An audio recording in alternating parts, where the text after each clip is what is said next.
usa ka katawhan.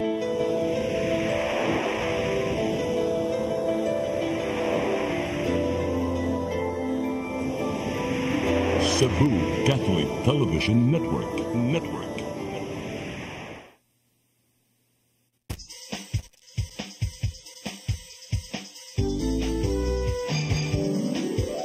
Hello Cebu, maayong buntag. Nagsunta ang kahayag nga nagsulti sa matuod, kadagan sa panghita pa. Hello Cebu, maayong buntag Pinoy.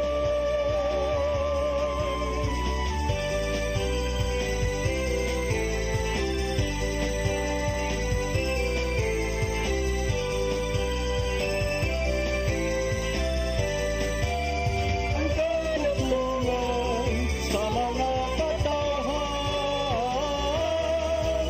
Hello Cebu, hello Cebu, maayong buntag Pinoy. Maayong buntag Pinoy. Maayong buntag Pinoy. Hello Cebu, maayong buntag Pinoy. Adlaw karon nga Miyerkules Santo, Pitsa 16 sa Abril 2025. Sa ngalan sa ako ang regular partner Malu Inocando Tabar, ako inyong higala sa kanginan Attorney John Destacamento, mo'y makig-uban kaninyo sud sa usa ka oras nining buntaga sa atong programa. Ya dili ta maglangay, ato dayong ipadangat ang latest weather update gikan sa Pag-asa Visayas. Sa linya si Miss Ana Dumdum. May buntag Ma'am Ana. Yes, sir. May buntag attorney o bagong buntag sa Tanati Communal.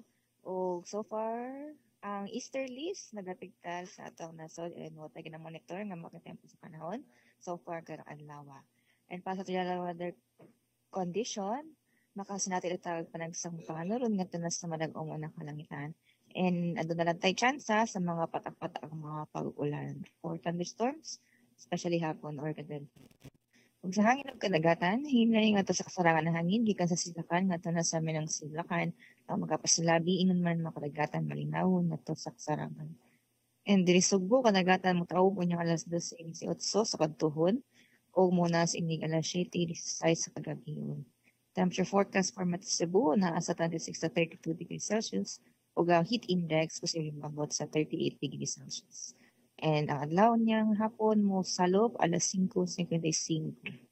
O diri lang ko to kini si Ana Dumdum gikan diri sa DRC kang Asmaklan, maayong buntag, daghang salamat.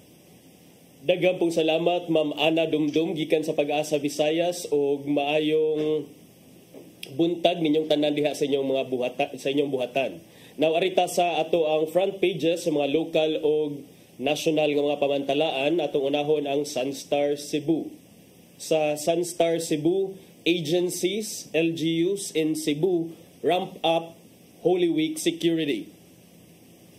Sa Super Balita, tulo ka driver sa bus positibo sa drogas. Sa The Freeman, security tightened for Holy Week rush.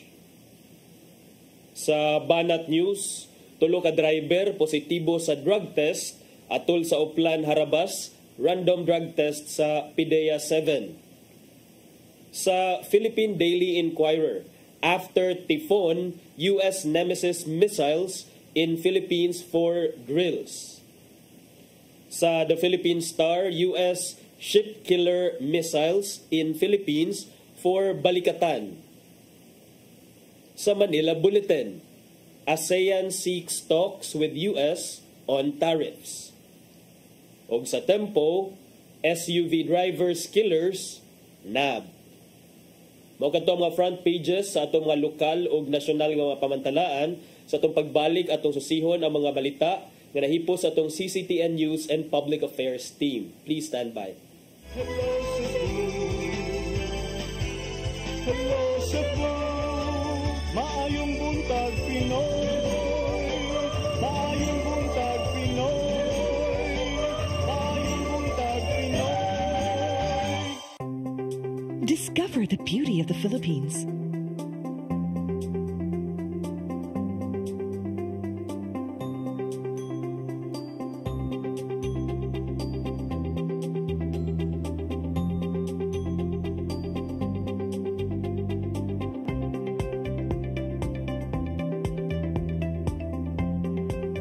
with Philippine Airlines, the country's flag carrier.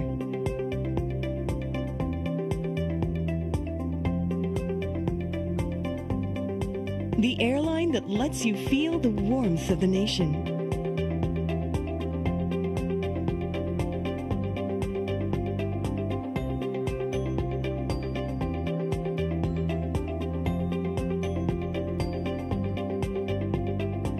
Mabuhay!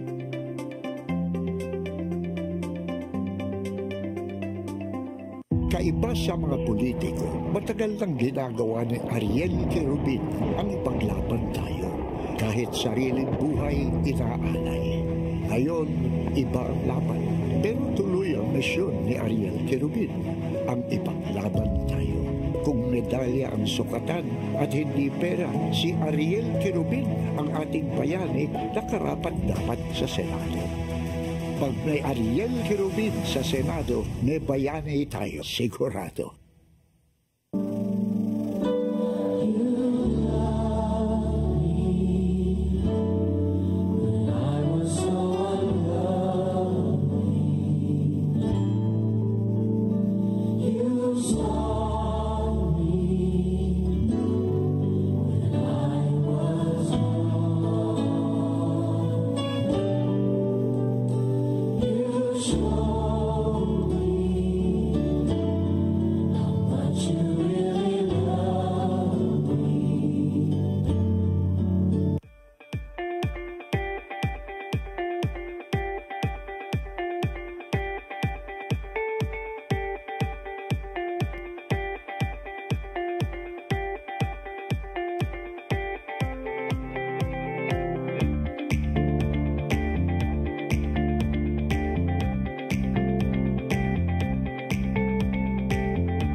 Hello Cebu, maayong buntag Pinoy, maayong buntag Pinoy, maayong buntag Pinoy.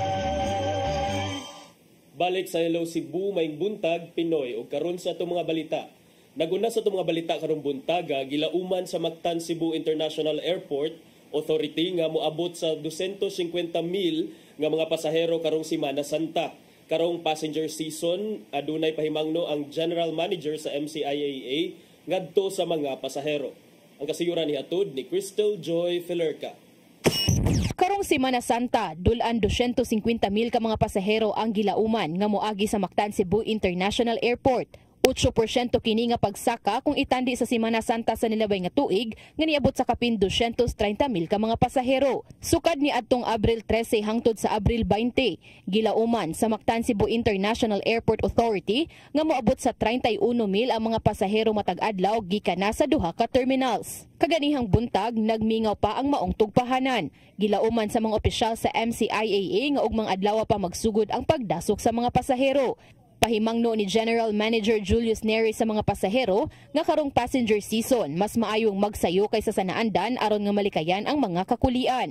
Aduna usab laing pahimangno ang General Manager ngadto kanila. Firstly, be sure that you did not accidentally bring any bullets. Okay?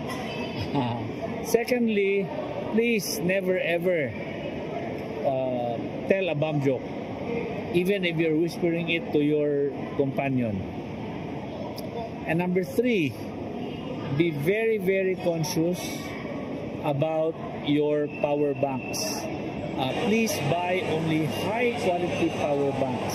Sugod ni adtong Domingo, Abril 13, ana-ana sa Security Condition 2 o naka-heightened alert status na ang MCIAA alang sa uplan biyaheng ayo Semana Santa. Kini nagpasabot nga mas sugot nga seguridad ang gipatuman sulod sa maong tugpahanan. Adunay panahon nga mopahigayon og random inspection ang mga otoridad ngadto sa mga pasahero ato sa security screening ug ipatangtang ang ilang mga sapatos. Gawas sa mga upland help desk nga gi-activate sa duha ka terminals, aduna usab mga aviation security ug airport police nga nag-roving sulod sa airport. Magpadayon ang heightened alert status sa MCIA hangtod karong Abril 20. Samtang kaganihang buntag, aduna na usab gi-install nga virtual map kiosk sa duha ka terminals nga makatabang sa mga pasahero ilabi na sa ilang flight details. Crystal Joy Filerca, CCTN News. Samtang mga mudagsang pasahero sa Cebu South Bus Terminal posibleng moabot og 20,000 karong adlaw. Samtang gitambagan sab sa LTO-7 ang mga mobiyahe nga likayan ang mga kolorom nga sakyanan. Ang kasayuran ihatod ni Gian Navarro. Nag-anam-anam na sa pag-abot ang mga pasahero sa Cebu South Bus Terminal ning Simanaha. Sa nimo pagsubay sa news team, hapsay raynon ang pagdagsa sa mga biyahedor gikan sa Kitikiting area hangtod na sa ilang bus nga kasakyan paingon sa kalungsuran. Apil sa mga nilarga og sayo mao ning tinun-an sa kolehiyo aron magbakasyon sa ilaha sa pinamungahan. Hinoon wala sila face-to-face classes ning Simanaha. Kay mas para sayo kay mo kanang maglikay ko sa taas nga linya unya. Murag mo taas pa ang linya ini kanang mga pit na kanang dira agid padung ang Simanasan ay kanang sa adlaw jud sa kuan ba. Samtang itugutan siyang amo kining laing pasahero aron makabakasyon sa lungsod sa Argao. Sayo siya nilarga aron makaapas sa ubang mga religious activities sa ilang parokya ug mga adlaw. Okay, sa akong grandfather na may santos na i-procession ugma sa Merkulis Santo. Manang muli jud kog sayo. Gipubos na sa heightened alert status ang tanang mga PUV terminals subay na sa taas-taas nga bakasyon ning panahon sa Semana Santa. Apan karon pa lang dili sa Cebu South Bus Terminal inyo makita nga daghan ng mga pasahero ang manglarga paingon sa tagsa-tagsa ka mga destinasyon dili sa Sugbo ug sa mga kasikpit nga dapit. Apan gilaw man sa mga otoridad nga og mga adlaw Miyerkules Santo mas mudaghan pa kini diin half day ang trabaho sa gobyerno aron makapas ang uban sa ilang pagbiyahe paingon sa tagsa-tagsa lang mga padulngan. Sa pagbanabanagikan sa kadagkuan sa CSBT, moabot sa 20,000 ka mga pasahero matag adlaw ang mga bot ugma hangtod sa Huwebes Santo.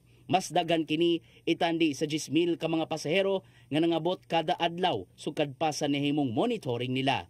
Aron masiguro ang luwas ug hamugaway nga biyahe, nagbahas-bahas ang mga kadagkuan sa Land Transportation Office 7 ug ubang mga otoridad. Giawhag ni Regional Director Glenn Galario ang tanang mga pasahero nga likayan gyud ang mga kolorom nga sakyanan.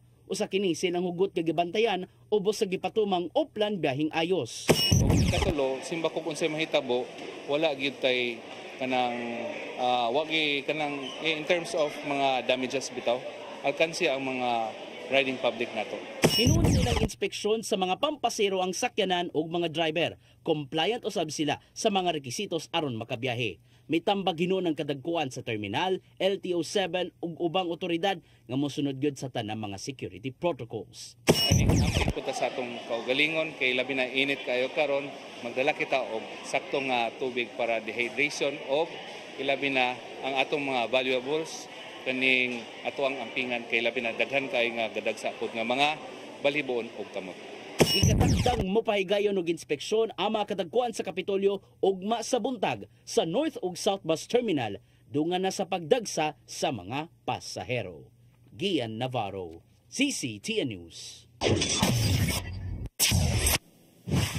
Sa pagpadayon sa itong mga balita, 3 ka mga driver nagpositibo sa kinalit nga drug test nga gipasayugdahan sa PIDEA 7 ug ubang mga ahensya sa mga bus terminal sa Sugbo. Samtang niabag ang PRO-7 sa pagsiguro nga luwas ang biyahe sa mga pasahero ang bus ning ting bakasyon. Si Mary Rose Sagarino sa report. Tuyong mipahigayon og kinalit nga drug test ang Philippine Drug Enforcement Agency kun PIDEA 7 uban ang managlahing ahensya sa gobyerno sa North ug South Bus Terminal sa Dakbayan sa Sugbo. Karong adlaw gikuhaan og urine samples ang kapin usa ka gatos ka mga bus drivers aron sutaon kung nigamit ba sila og ginadiling drogas. Apan tulo kanila ang nagpositibo base sa nahimong pagsusi sa mga chemist gikan sa maong ahensya. Matod ni PIDEA 7 Director Alex Tablate nga managlahing kaso ang atubangon sa mga nagpositibo. In case sila ay mag-positive, of course, on the administrative nga kuwanan sa part sa LTO, paon nila itong lisensya in the meantime. And on the part sa ato naman, ato na advisean nga magpakuan sila rehabilitation, particularly sa mga first offenders. Gituyo usab ang maong lakang ubos sa Uplan Harabas aron masiguro nga anaa sa maayong disposisyon ang mga PUV driver. Mipasabot ang LTFRB 7 nga gawa sa driver adunay tulubagon ang mga operator tungod sa dili maayong binuhatan sa nagmaneho sa bus kung magpositibo sa drug test.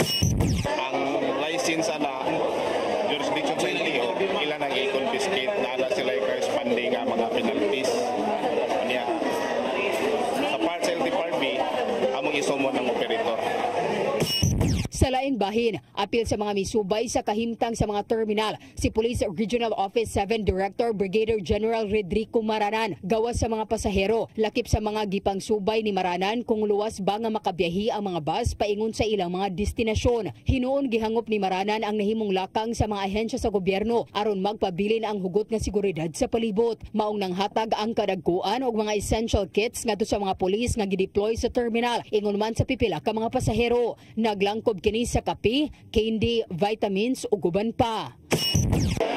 Yung ating pinamimigay sa ating mga tauhan, ano natin yun, kaunting pag-appreciate sa kanilang mga ginagawang sacrifices sa pagtupad ng kanilang duty. Ano? Mary Rose Sagarino, CCTN News. Samtang kagamhanan sa dakbayan sa Sugbo nakakolekta og kapin 1.8 billion pesos gikan sa mga permits ni adtong unang kwarter ning tuiga. Subayon usab sa mayor kung maapektuhan ba ang ilang pagpangolekta sa buhis sa gipatumang tax amnesty sa syudad. Ang kasayuran ni hatod ni Crystal Joy Felerca. Ipaambit ang Cebu City Business Processing and Licensing Office sa nahipos nga koleksyon gikan sa mga business permits ug application sa first quarter ning tuiga. Niabot na kini og 1.896 billion pesos, diin mas taas kini og dulan 253 million pesos itandi sa nahimong koleksyon sa susamang panahon ni adtong tuig 2024. Nasuta sa BPLO nga resulta kini sa nahimong permit mapping campaign, diin gisiguro ang mga establishmento sulod sa mga malls ug uban pang commercial areas aron masigurong rehistrado og nibayad sila sa ilang buhis. Hinuon gidaig ni Mayor Raymond Alvin Garcia ang nahimong pagpaningkamot sa mong buhatan aron adunay pondong gamit sa gipatumang mga programa sa kagamhanan sa syudad. So continue to collect Ma'am Ivy together with the BPLO so that daghan tag pundo para sa mga programa o proyekto sa atong mga kaigsuonan. Bisan pa man sa mong kalambuan, subayon usab sa mayor kung unsa man ang mamahimong epekto sa tax collection tungod sa gipatumang tax amnesty. Pirmado ni Garcia ang executive order alang sa duha ka tuig nga grace period alang sa pagproseso sa mga wa pa nakabayad sa real property tax. This is until 2026. So if we feel nga gamay pa, then maybe perhaps kinahanglan ta og more information dissemination. Labi na sa atong mga business community o ang atong mga real property owners here in the city of Cebu. Gipangayuan sa mayor ang dugang pang mga datos gikan sa City Treasurer's Office bahin sa mga nahipos nga buhis alang sa ilang pagtuon. Samtang gitinguha sa city government nga masayon ang koleksyon sa buhis tungod sa gisudlang partnership alang sa cashless transaction sa sulod. Crystal Joy Felerca, CCTN News. Sa atong katapusang balita, kapulisan sa syudad sa Sugbo misubay sa ubang mga anggulo bahin sa pagpanulis nga nisangpot sa pagpamusil patay sa usa ka babay sa Cebu Business Park. Usa niini mao posibleng panagbangi sa trabaho o baka iyang relasyon. Ang kasayuran ni hatod ni Gian Navarro. Usa ang pagpanulis sa mga anggulong gisubay sa kapulisan sa syudad sa Sugbo. May labuta sa pagpanulis nga nisangpot sa pagpamusil sa usa ka babay natong Lunes sa buntag sa Cebu Business Park. Apan gibutyag ni Police Lieutenant Colonel Maria Teresa Makatangay sa Cebu City PNP nga wala nila gipadaplin ang ubang mga motibo bahin sa mga insidente. Sa inisyal nilang investigasyon, wala nakuha gikan sa wa pa mailhing gunman ang cellphone gikan sa biktimang gitago sa pangalang alias Princess. Gawas lang sa tulo ka kabhang sa bala nga na-recover gikan sa nitabuan sa pagpamusil.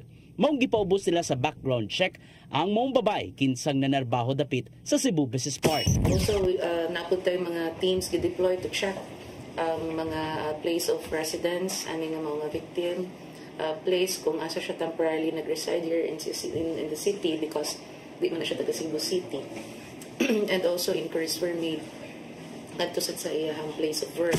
Isubay sa mga otoridad ang CCTV footage sa palibot aron masuta kung diin gikan ang mamumuno og asa siya mipaingon human na musil. Dungan usab sa pagsubay sa mga babae kung ado na ba siya ipanagbangi sa trabahoan o di ba ka sa iyang relasyon.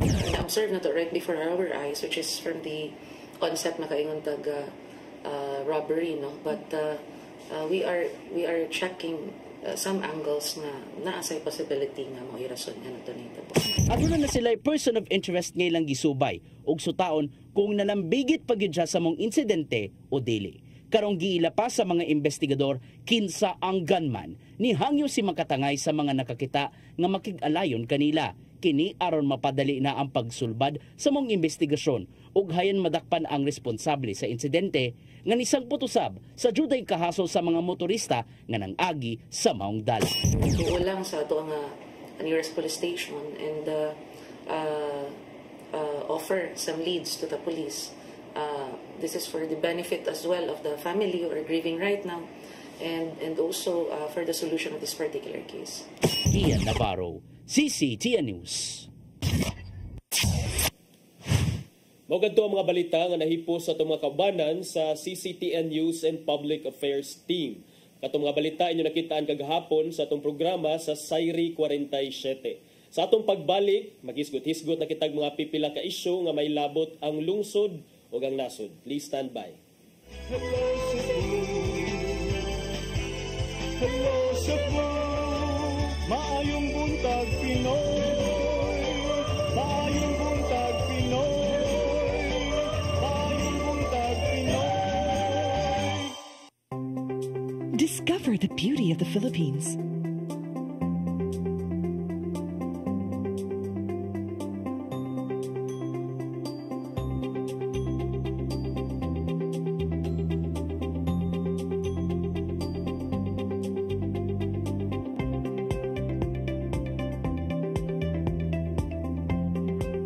With Philippine Airlines, the country's flag carrier.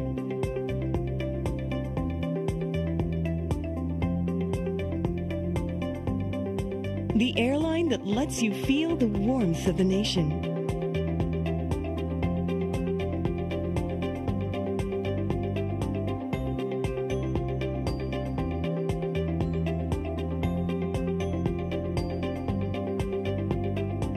Mabuhay!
Hisod, manluluwas. Nagpaila siya na pinili siya sa Diyos. Na ako silong Senyor ang pinili sa Diyos. Hisod, manluluwas. Pinagbuha siya sa kagaw. Pinabalaan kita, sir. Malaking kasalanan sa batas ang maghago ng kriminal. At ang ikang umabot sa mga santa, ang sugilanon, Hisod, manluluwas.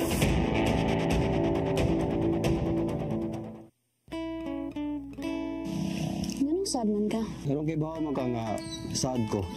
Wala lang. Makita lang ako si Minaw. Mananagan ba ako?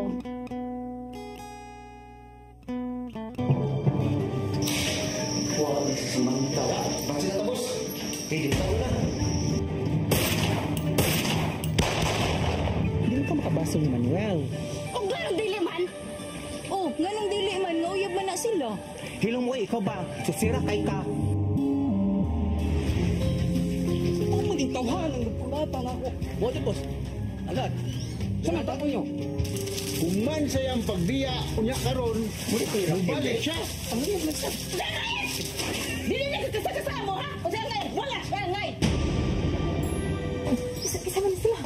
Imo na ba na? Kamatid ko na daw. Nawayon ba ya? Hindi, susbiyag.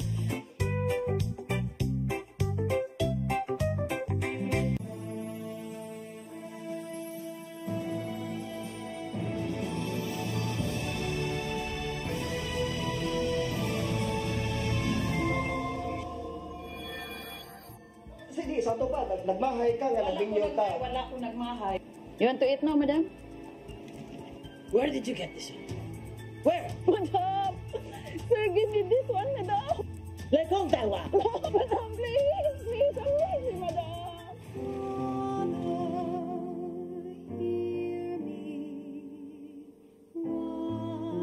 Di ko ganahan mo ulit Pilipinas kay gusto ko.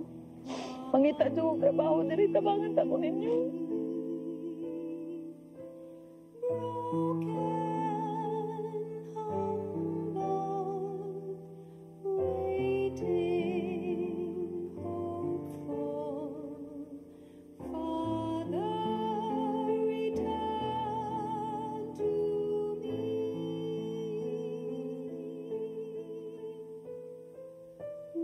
Wash me, my Lord, forgive me my sin.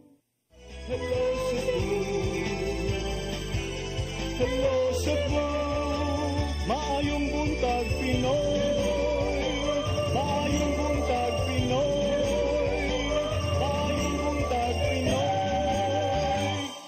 Balik ta sa Hello Cebu, maayong buntag Pinoy. O karon sa itong mga pag-isgot-hisgot karong buntaga, atong unahon kining dunay posibilidad nga mag-atubang na saglaing hugna sa mga kaso si kanhi presidential spokesperson Harry Roque kauban ang usa ka vlogger nga giganlan og Claire Contreras. Kini kabahin sa or may kalabutan sa usa ka video nga mikatap diha sa social media purportedly showing nga si Presidente Bongbong Marcos nagsuyop kinig cocaine nga dili ni siya tinuod nga video later on.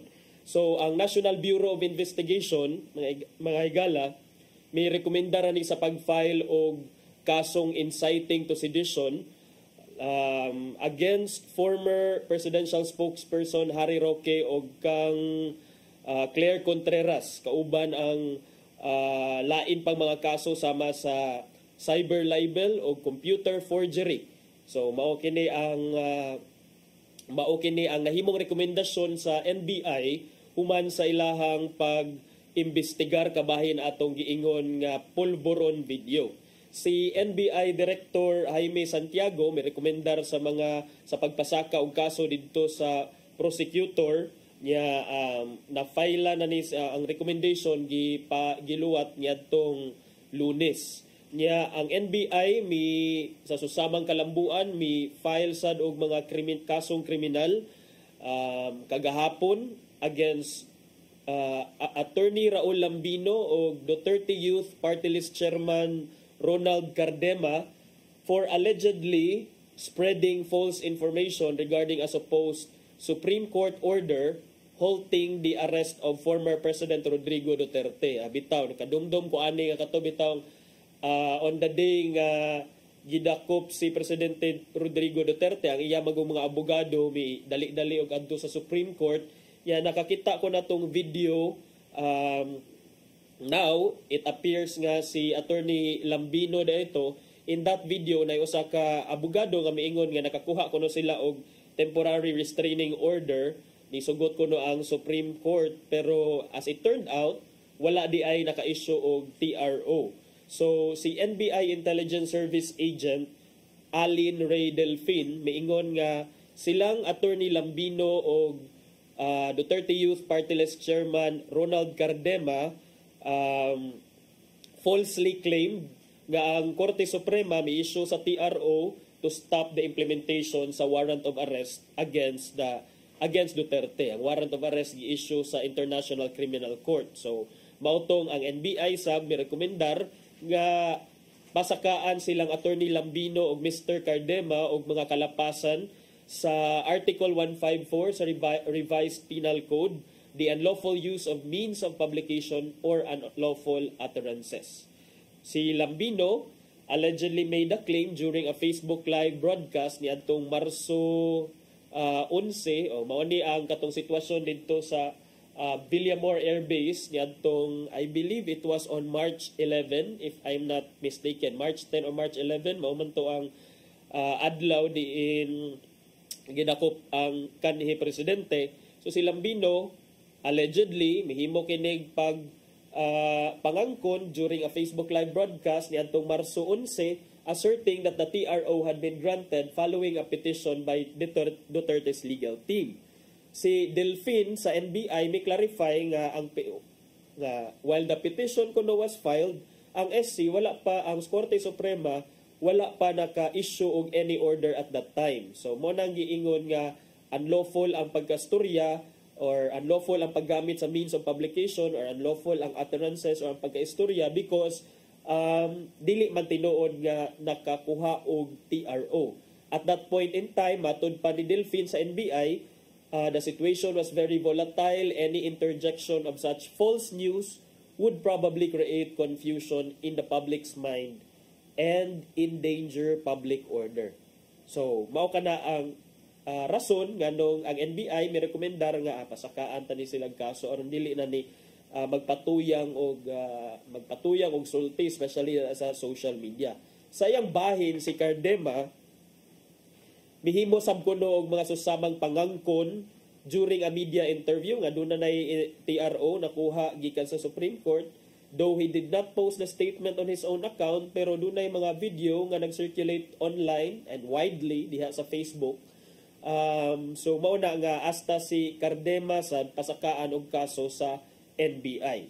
Si Lambino has dismissed the complaint as mihulagway aning mga kaso nga ipasaka against kaniya isip pure political harassment nga ang tumong kuno matud ni Attorney Lambino is to silence dissent against the administration. So para kuno maghilom na lang ang mga dissenters, ang mga kinsatong kontra sa administrasyon karon muna nga ni-resort na lang kuno og political harassment ang admin. Mao kana ang comment ni Attorney Lambino sa mga kaso nga gipasaka kaniya. Pero tan-aw ni nato kay bay-ubay nino karon murag in case filing spree ang atong administrasyon kinsa tong magpatuyang og tabi diya sa social media, ilabi na gyud sa when it comes to the current administration. Pareha aning katong video lagi nga showing President Bongbong Marcos allegedly snorting cocaine. Allegedly ni siya kay di man tinuod. So gipasaka ang kaso si Harry Roque, mapun-an na sa iyang human trafficking charges nga kaso. May labot atong iyang alleged involvement sa illegal pogo operations dinhi sa Pilipinas. Karon na ba si former presidential spokesperson Harry Roque nangayo ra ba ni siya, ni-apply ra ba ni siya og asylum, nangayo ni siyang pakitabang sa gobyerno sa Netherlands aron hatagan siya og refuge, hatagan siya aron adto siya magpakuan, adto siya musik og asylum, mangayo og pakitabang sa ilang gobyerno aron dili siya pabalikon dinhi sa Pilipinas pag-atubang sa iyang mga kaso. Kay matud pasab ni presidential spokesperson kaniadto Harry Roque nga kining mga kaso nga gipasaka kuno against niya mga pure persecution kuno ni political persecution against niya. Pero of course sa ato nang gikaingon dili sad pwede nga gamiton ni presidente Harry Roque ang kining international law sama sa the law on kanang granting asylum, especially sa mga treaties nato with other countries, isip pag-iskapo sa mga kaso nga iyang giatubang diri sa atong nasod. Kay kung dunay kaso, we cannot call it political persecution. You have to face those cases filed against you. Kaya na may mga basihan ang pag-file og kaso against you, especially if the prosecutor will find reasonable ground for reasonable certainty for conviction. Yeah, especially if dunay mga kapasikaran ang mga kaso nga gi-file against you, then I think para nako ayaw pag kung wala kay sayop, kung wala kay sala, balik din sa Pilipinas, atong respetaran ang atong rule of law, atong respetaran atong mga legal processes and procedures, o kinahanglan nga imuhaning atubangon ang mga kaso nga gipasaka against you kung wa man jugay kaysa sa. Pero kanang imong gamiton ang asylum, ang mga treaty nato with other countries o uban pang mga principles of international law para lang to skirt the rule of law din sa Pilipinas, para nako di sad na siya makiangayon. So, ato ning tan-awon kay mapun-an na sad ang file sa kaso against former presidential spokesperson Harry Roque. Atong tan-awon ang development ani kung unsay findings sa prosecutor unya ani, kung makakita ba sila reasonable certainty for conviction or probable cause kaniadto.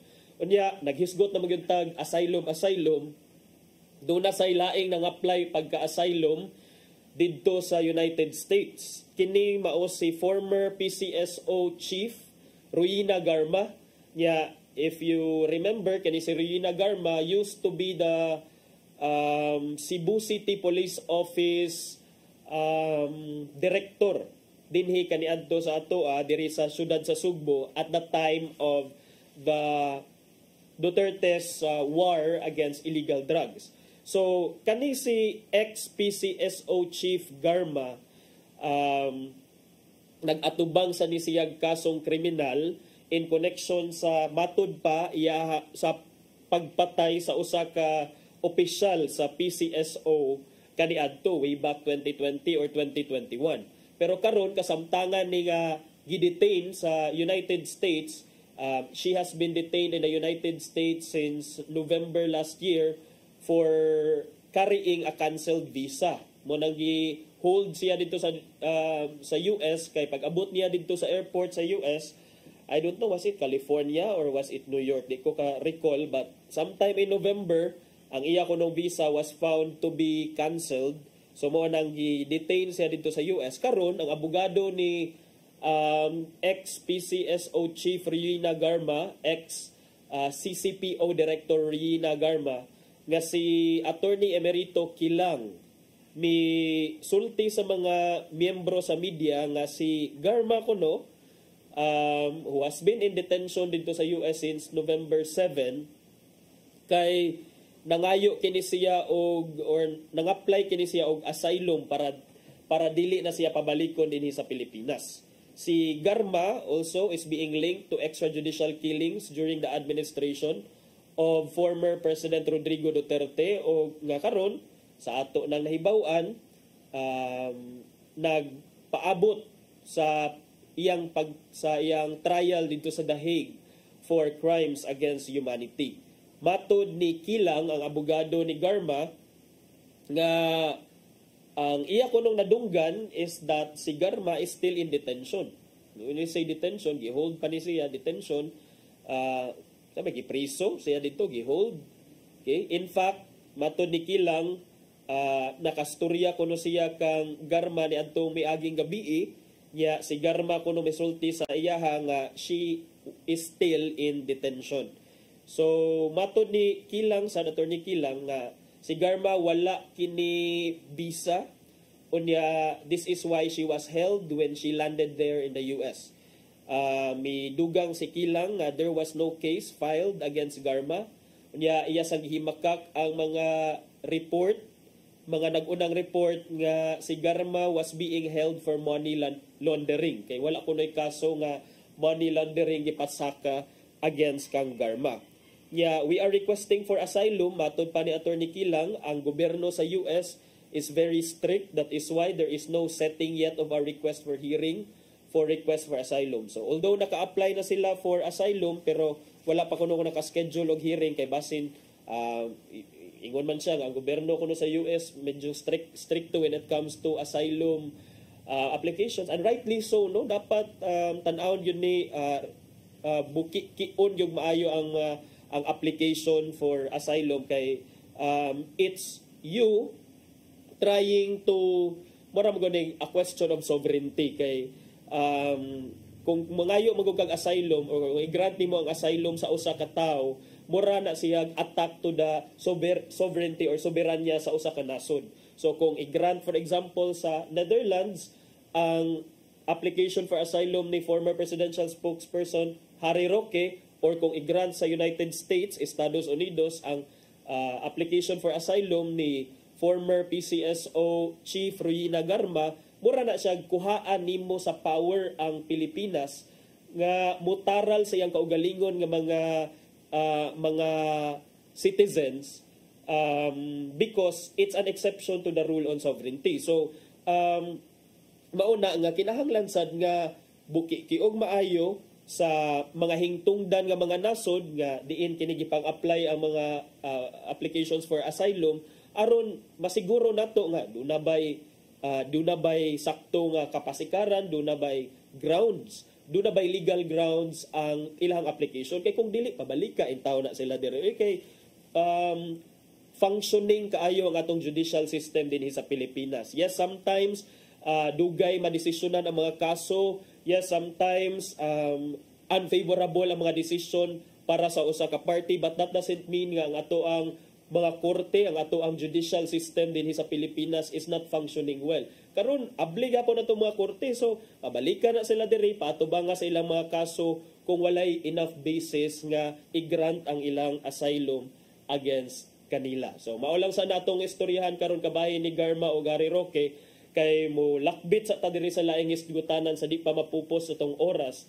By the way, ni adtong April 14 o 15 ha. Congratulations sa batch 2025. Mga graduate sa Department of Education nga humanag gyud sila sa ilang pagtungha katong mga ni move up gikan sa kinder mo move up ngadto sa grade 1 nya gikan sa grade 10 mo move up to senior high nya, especially sa mga graduates katong graduates mismo sa senior high school nga nahuman na gyud nila ang 12 ka tuig nga primary o secondary education, junior high school, senior high school. Congratulations to batch 2025 for the job well done. Yeah, ang ako lang related nga hisgutan kabahin ani sa education kay ang DepEd ay doon na sila mga lakang, doon ay plano ang DepEd nga streamline nila or usbo nila ang curriculum para sa senior high kay ang ilahang gusto karon kay ilaha kunong mas pagamya nila ang mga subjects mas pagamya nila ang mga subject para sa mga senior high kay karon manggod murag pagtan-aw ni DepEd Secretary Angara murag ubay-ubay nga subject sa senior high murag wala pwede ra sa malam pwede ra sa mausa ba para dili kayo daghan og mga tun-anan daghan og estudyohan ng mga estudyante at the same time sad siguro ang mga maestra dili sa kay sila loaded unya more than that murag usahay manggod over kayo daghan na kitag subject nya tungod sa kadaghang subject dili na noon ta maka-focus sa mga importante kaayo mga core learning areas. So karon ang buhaton sa Department of Education nagtinguha kining DepEd nga ang strict strand system, di ba? Naman to strand, lain man guni track, strand o unsa tong usa. Track o strand sa senior high. So karon ilaha ko nang i-review to allow students a more flexible way to become job ready.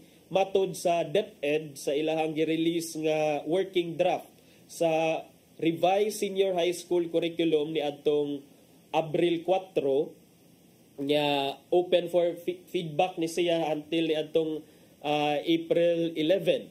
This is the first time nga ang publiko is seeing the product of the agency's almost 2-year review of the program nga grabe ang pag-criticize man nato sa senior high no nga daghan kuno kaayo mga projects, and yet dili kini ang saktong tubag sa issue nga kinahanglan nato ipreparar ang mga estudyante kay karon kita ba tag mga empleyado nga kakita ba tag mga empleyado dihang ang requirement sa pagpangita og trabaho kay kaning kuan senior high school graduate, pero di man ta makakita bisag unsa pa na ka-lofty ang goal sa senior high school curriculum, pero doon na manggoy preference ang mga empleyado og ato nang makita bisag sa social media dili man gyud ta makaingon nga dili man ta diha makaingon nga ang ilaha ging pangitaon is mga senior high school graduates, even if kapila gi-insister sa ato ang kagamhanan nga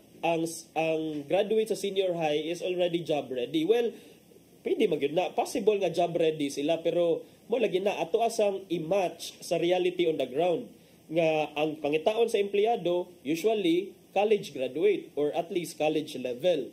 So sa pagkonsulta sa mga ubang stakeholders kabahin aning revised senior high school curriculum, ang DepEd may acknowledge sa current curriculums for grades 11 ug 12 nga overly fragmented with too many subjects, limited elective options, and inadequate instructional time. So unahon, overly fragmented. So when we say overly fragmented, murag kanang kuan ba kaning medyo grabe kaputol-putol or dili unified ang mga subject areas kay fragment. When we say fragment, murag buak-buak ra kaayo siya siguro ang mga subjects nya with too many subjects, o daghan kaayo kunong subjects ang senior high. Wa ko nakakita sa mga report cards aning senior high, pero kung maingon tag daghang subjects, maybe na unsa man ni mga 8 to na po ka mga subject nya limited elective options. Kining elective options naa man gud ni mga subjects sa magud sa college nga doon na tay mga elective subjects nga you are free to choose that particular subject, you are free to enroll that particular subject during that semester. So it's not really a requirement because elective raman siya, pero basin sa mao gani supposedly elective siya, so dapat daghang kag choices para sa elective nga subject. Pero kung gamay ra sad ang imong gihatag nga option sa ila for elective subject, mahug na siya nga required na kay how can it be elective nya usarang ilang option, di ba? Nya inadequate instructional time. Sa ato pa walay igo nga oras or panahon ang gigahin alang sa meaningful o kanang quality nga pag-edukar sa mga estudyante kabahin ni ining maong mga subject. So because of that, ang Department of Education embarked on a review mechanism alang aning DepEd senior high school. Ibanan nila, kaltasan nila tong mga subjects. So tanaw nato ni unsa unyay sangputanan, unsay final or end result sa ilahang pag-review.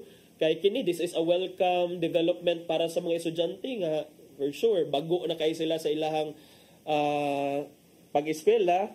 Of course katong nagtinarong bago kay namsay uban bisag unsa pa na kadagang subjects diha.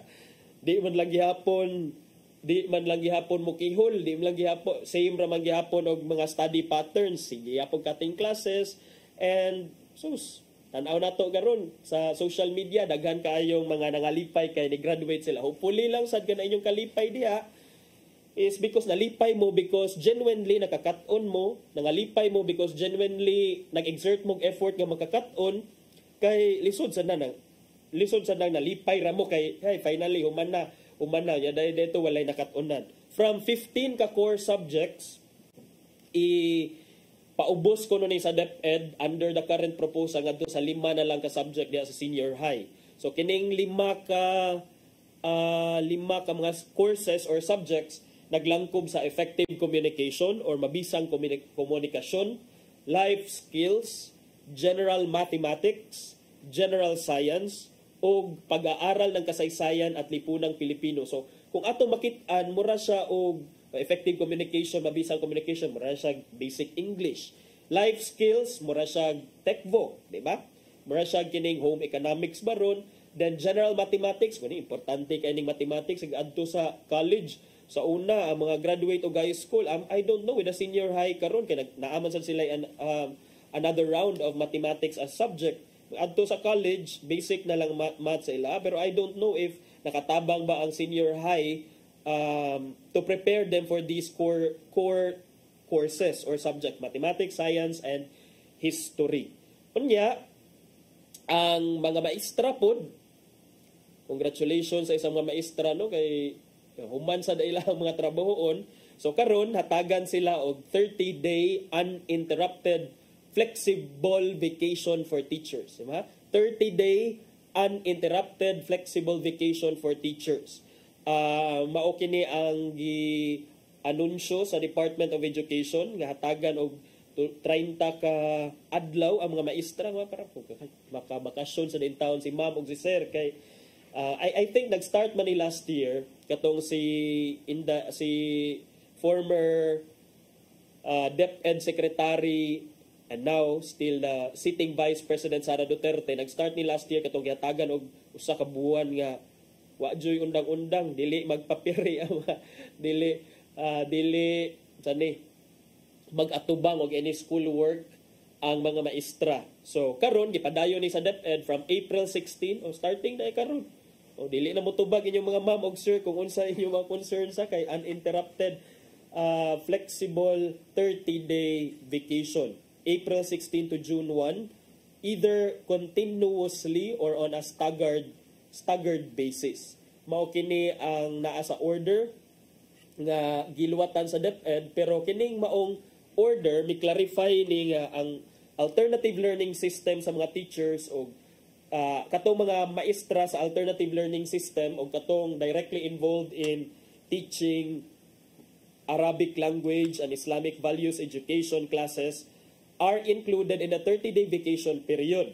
Additionally, ang mga estudyante participating in mandatory summer programs will have their vacation scheduled outside the period of May 13 to June 6. So, this is a well-deserved break para sa itong mga maestra in town ug maestro no nga for the entire school year. Ang ilahang giatubang diha puro mga estudyante diha sa sulod silang classroom, aside ana duna pod sila yung mga administrative tasks, administrative duties, daghang mga forms nga fill outan, pero karon ma'am og sir makaginhawa na gyud mo kay uninterrupted flexible vacation for teachers, and I think paid ni siya nga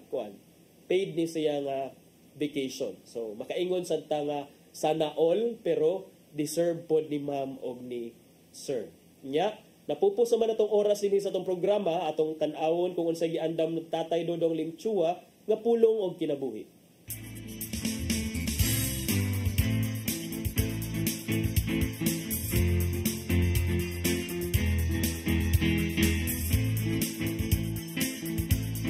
Ang pulong mo, ang diwat sa dalan ko. Ang paghatag sa usa ka kinabuhi alang sa usa ka higala dili sayo. Apan gihimo kini ni Jesus. Sa Juan 15:13 nagingon, ang labing dakong gugma nga ikahatag sa usa ka tawo ngadto siya higala mao ang pagpakamatay alang kanila. Kamo akong mga higala, kung buhaton ninyo ang gisugo ko kaninyo, tingali kita pagpangutanan. Ano ka ba karon ang panahon nining mo kinaiha? Ug nganong gisugo man kita ni Jesus sa paghimo nining buhata? Sa ato pa diay kini ang gihimong sumbanan sa Ginoo sa atong gugma, sa atong sikingan. Kay siya mismo bibuhat man usab nini tungod siyang gugma kanato. Huwag sapayan ni Jesus ang kamatayon sa krus. Tamis niya kining adlaw. Sa Juan 15:13 nagingon, ang labing dakong gugma nga ikahatag sa usa ka tawo ngadto siyang mga higala mo ang pagpakamatay alang kanila. Kamu akong mga higala kung buhaton ninyo ang gisugo ko kaninyo. Tingali kita makapangutana, ana pa ba karon panahona kining maong kinaiha? Ug nganong gisugo man kita ni Jesus sa paghimo nining buhata? Sa ato pa ay kini ang gimong sumbanan sa Ginoo sa atong gugma, sa atong isikaingon. Kay siya mismo mibuhat man usab nini tungod siyang gugma kanato. Huwag sapayan ni Jesus ang kamatayon sa krus. Tamis niya kining gidawat tungod siyang gugma kanato. Sa 15:9 nag-ingon, nahigugma ko kaninyo, ingon nga ang amahan, nahigugma ka na ko. Pabilin ka mo sa akong gugma. Kato lamang tao nga doon ay gugma sa Ginoo, sa iyang kasing-kasing ang andam nga matubang bisan sa kamatayon. May so, mo kini ang pulong nga naghatag og giya sa akong kinabuhi. Magampok kita. Nang itong naman, dili sa iyo ng imong gibuhat, alang ka naman. Dili kami takos tungod kay kami mga makasasala. Gugma ang hilabihan nga natukmod kanimo. Naunta, pasuklian sa namo kining dakong sakripisyo nga imong nabuhat. O higugmaon ka namo tungod kay una mo kaming gigugma. Amen. Ang sama sana. Ang pulong mo, ang diwat sa dalan ko. Pulong o kinabuhi ni Tatay Dodong Limchua mo'y hingpit nga nagtapos sa atong tulumanon. Sa dili pa ta manamilit ato sang pasalamatan ang Philippine Airlines, si Archbishop Jose Palma, Nanay Diana Limchua ug Tatay Dodong Limchua. Salamat sab sa among news director nga si Sir Dennis Tabar. Kaubanan nato sa TOC sila si Sir Robert, Miss Inday, Sir Matmat, Miss Mabel o Miss Joanne. Ingon man nilang Sir Michael, Sir Rodel, Sir Raymond, Sir Bruce o Sir Ferdy.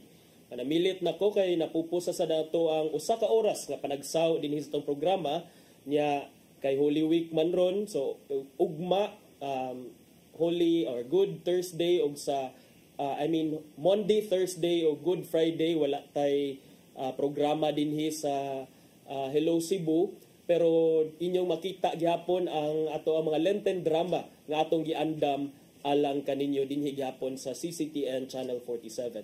Sangan sa ako ang regular partner Malu Inocando Tabar, ako si Attorney John Destacamento. Magkita-kita ta pagbalik sa sunod semana dinhi sa atong programang Hello Cebu, mayong buntag Pinoy.